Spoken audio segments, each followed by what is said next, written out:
जून 30, 2025 एक ऐसा दिन जब ईस्टर्न वेस्ट खासी हिल्स के मायरांग टाउन में एक ट्रेजेडी ने सबको हिला दिया था। एक 27 साल की लड़की परनाइलिन अपने फादर के साथ थी जब उसका एक्स बॉयफ्रेंड रॉबर्टो मांगार ने उस पर अटैक किया, और ये सब कुछ हुआ था एक क्राउडेड पार्किंग लॉट में सबके सामने। लेकिन ये केस सिर्फ एक क्राइम का ही नहीं है, ये केस है एक कम्युनिटी के गुस्से का, एक लड़की की जस्टिस के लड़ाई का, और एक लड़के की सपनों के लिए जो कि अब अधूरे रह गए हैं।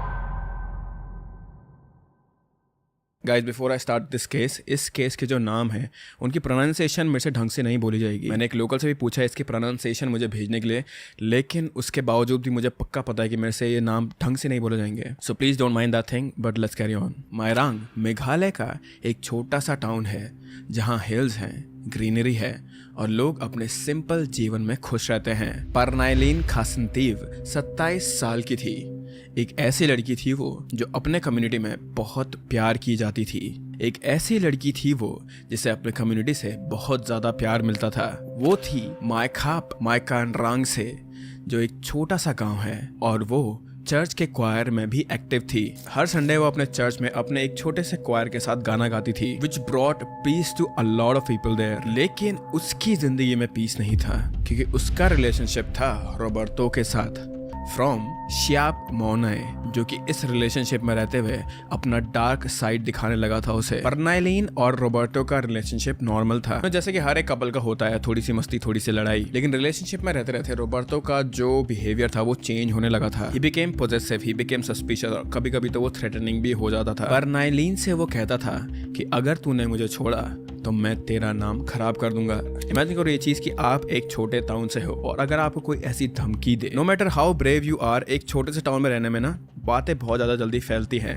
तो आई एम प्रीटी श्योर कि परनाइलिन को बहुत ज्यादा डर लगा होगा उस समय पर, लेकिन फिर भी वो स्ट्रांग बनी रही एंड उसने ये डिसाइड करा कि इनफ इज इनफ, क्योंकि अब वो इस टॉक्सिक रिलेशनशिप को खत्म करना चाहती थी। उसका डिसीजन तो सही था, लेकिन उसका ये डिसीजन उसके लिए कितना ज्यादा कॉस्टली होने वाला था, कितना ज्यादा भारी होने वाला था, वो उसे भी नहीं पता था अभी। जून 30, 2025 शाम के करीब 5:30 बजे बंदे इंग्योम का पार्किंग लॉट, मायरांग का एक बिजी एरिया है ये, जहां लोग अपनी कार पार्क करते हैं, चाय की टपरी पे आकर लोग बातें करते हैं, और यहाँ पर हमेशा भीड़ का शोर रहता है। All and all I just want to paint this picture कि यहाँ पे बहुत ज्यादा लोग होते हैं। परनाइलिन अपने फादर सरदिंग मायरांग के साथ यहाँ पे आई थी अपने पॉजेसिव एक्स बॉयफ्रेंड से मिलने के लिए, एंड अकॉर्डिंग टू सोर्सेज ये मीटिंग पहले से ही प्लान थी इन तीनों के बीच में। परनाइलिन ने अपने फादर को सब कुछ बता दिया था कि उसे रॉबर्टो बहुत ज्यादा परेशान करता है और वो उसका एक्स बॉयफ्रेंड है। अब रिलेशनशिप के आगे बढ़ते हुए वो उसे धमका रहा था। तो सरदिंग एक प्रोटेक्टिव फादर होने के नाते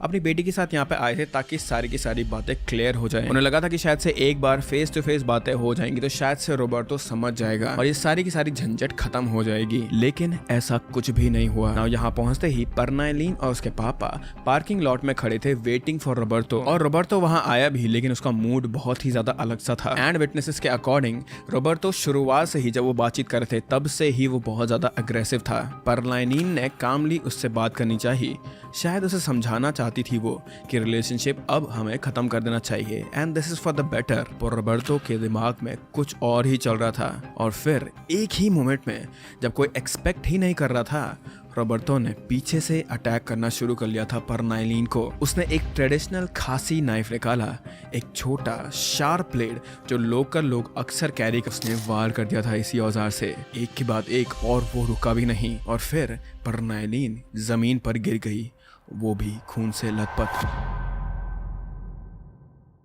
ये सब कुछ हुआ इतना ज़्यादा जल्दी कि वहाँ पे और लोग भी थे, और सरदिंग जो उसके फादर थे वो भी थे, लेकिन सब कुछ इतना जल्दी हुआ था और ज़्यादा सडनली हुआ था कि सब लोग बस शॉक थे। और विटनेसेस का यहाँ पे ये भी कहना था कि जब वो ज़मीन पे गिर गई थी उसके बाद भी रॉबर्टो यहाँ पे रुका नहीं। जब वो ज़मीन पे पड़ी थी तब उसने रॉबर्टो ने परनाइलिन पे किक करा, और ये सब कुछ देखते हुए और खून देखते हुए प्रीटी श्योर लोग वहाँ पे चिल्लाए भागे, लेकिन तब तक बहुत ज़्यादा देर हो चुकी थी। परनाइलिन को तुरंत मायरांग सिविल हॉस्पिटल ले जाया गया वहाँ से, लेकिन वहाँ डॉक्टर्स ने कहा कि खून इतना बह चुका है कि उसकी मेजर नेक वेसल्स कट चुकी थी। परनाइलिन ने वहीं अपनी आखिरी सांसें ली थी हॉस्पिटल में, और एक 27 साल की जिंदगी एक पल में खत्म हो गई थी ना। अब ये चीज सोचो अगेन कि ये एक ऐसे टाउन में होता जहां तो पहली बात इतने ज्यादा क्राइम्स होते ही नहीं है, इतने वायलेंट क्राइम्स तो छोड़ो, क्राइम्स वहां होते ही नहीं है। एंड ऊपर से people there are just so nice and so wholesome कि अचानक से जब ये सब कुछ हुआ तो उन्हें समझ ही नहीं आया कि क्या करना चाहिए। वहां का पूरा कम्युनिटी जो था वो शॉक में था इस चीज को लेकर। और जब वहां पे से परनाइनीन को ले जाया जा रहा था तो रोबर्टो उस क्राइम सीन से भागने की कोशिश कर रहा था, लेकिन पार्किंग लॉट में इतने ज्यादा लोग थे वहां पे, इवन दो दे वर स्कैर्ड, उन्होंने फिर भी रोबर्टो को पकड़ लिया था। लोकल लोगों ने उसे मायरांग पुलिस के हवाले कर दिया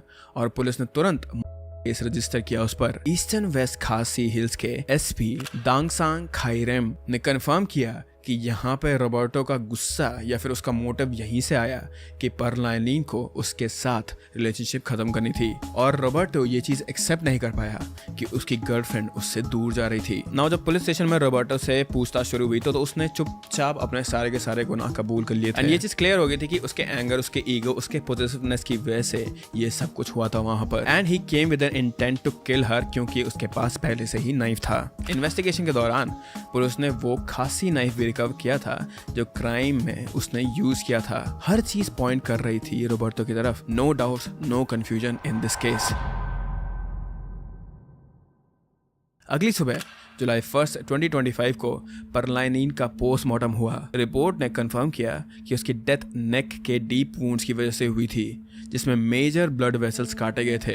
ये सुनकर उसके परिवार और उसके दोस्तों का दिल टूट गया था। परलाइनिन के घर वाले, स्पेशली उसके पापा सारदिंग, पूरी तरह से इस टाइम पे बिखरे हुए हैं। जुलाई 2 को परलाइनिन का फ्यूनरल हुआ। वहाँ पूरा गाँव इकट्ठा हुआ था। लोग रोने लगे, दुआएं मांग रहे थे उसके लिए, और परलाइनिन की याद में कैंडल जलाए गए थे। वो एक सिंगर थी, एक चेयरफुल सोल थी, और उसकी एब्सेंस ने सबके दिल में एक वॉइड छोड़ दिया होगा। आई एम प्रीटी श्योर ये ट्रेजेडी सिर्फ परिवार तक नहीं रुकी, पूरे मायरांग ने इसे अपना दर्द मान लिया था। जुलाई 7, 2025 को एक बड़ा रैली हुआ जिसमें हंड्रेड्स ऑफ पीपल ने पार्टिसिपेट किया। ये रैली ऑर्गेनाइज किया था वाहरित पाइलुन ने, एक लोकल ग्रुप जो जस्टिस के लिए लड़ता है। I am sorry if I butchered your names guys. परलाइनिन के क्लैन मेंबर्स, स्कूल चिल्ड्रन और लोकल लीडर्स सब सड़क पर उतर गए थे। उनके बैनर्स पे लिखा था जस्टिस फॉर परलाइनिन और स्टॉप वायलेंस अगेंस्ट वुमेन। लोग गुस्से में थे लेकिन साथ ही साथ यूनाइटेड भी थे। Now even though this is a very cut clear case, police investigation अभी भी जारी है इस केस पर, but still this is a very straight forward case. तो आई एम प्रीटी श्योर कि रोबर्टो को इसमें सजा मिलेगी ही। अभी के लिए वो पुलिस कस्टडी में ही है और ये केस अब कोर्ट में आगे बढ़ने वाला है। But with that I hope that you guys are happy and healthy, and मैं मिलता हूँ तुम लोगों से अगले अपलोड में गाइस। Bye bye.